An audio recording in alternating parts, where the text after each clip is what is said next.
ઈ ચડતા ક્રમમાં ગોઠવવાના છે. તો બધેથી નાનો પાણો લ્યો. જો આ પહેલા રાખો નાનો પાણો બધેથી. પછી એનાથી મોટો હોય ઈ પાણો લ્યો. કાકરો. પછી એનાથી મોટો હોય ઈ લ્યો. પછી એનાથી મોટો હોય ઈ લ્યો. પછી એનાથી મોટો હોય ઈ લ્યો. હવે રીતે જો આમ લાઈન થવી જોઈએ, આમ ગોળાકારમાં નહીં. જો આ ચડતા ક્રમમાં કહેવાય નાનો, મોટો, મોટો, એનાથી મોટો, એનાથી મોટો, એનાથી મોટો, આ ચડતા ક્રમમાં કહેવાય. જો આવી રીતે બધાય કરો એવી રીતે, આવી રીતે આમ હમે કરવાનું. કે થયું છે બરોબર, પણ આવી રીતે કરવાનું. આ મોટો બધેથી છે તો ઈ છેડે હોય, આ નાનો પાણો છે તો અહીંયા હોય. આવી રીતે આમ સીધી લાઈન થવી જોઈએ.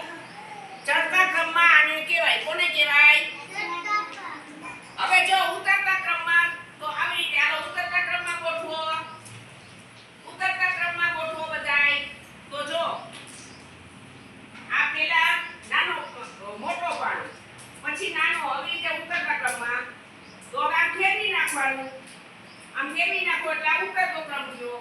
જો આવી રીતે સીધી, મેં કેમ સીધી લાઈન કરી, આમ તમારે હવે સીધી લાઈન થવી જોઈએ એટલે હરખું દેખાય. આમ સીધી લાઈન કરો ને એટલે દેખાય. નાના મોટા પાણા બધાય પાણા આમ રાખવાના છે. થઈ ગયું?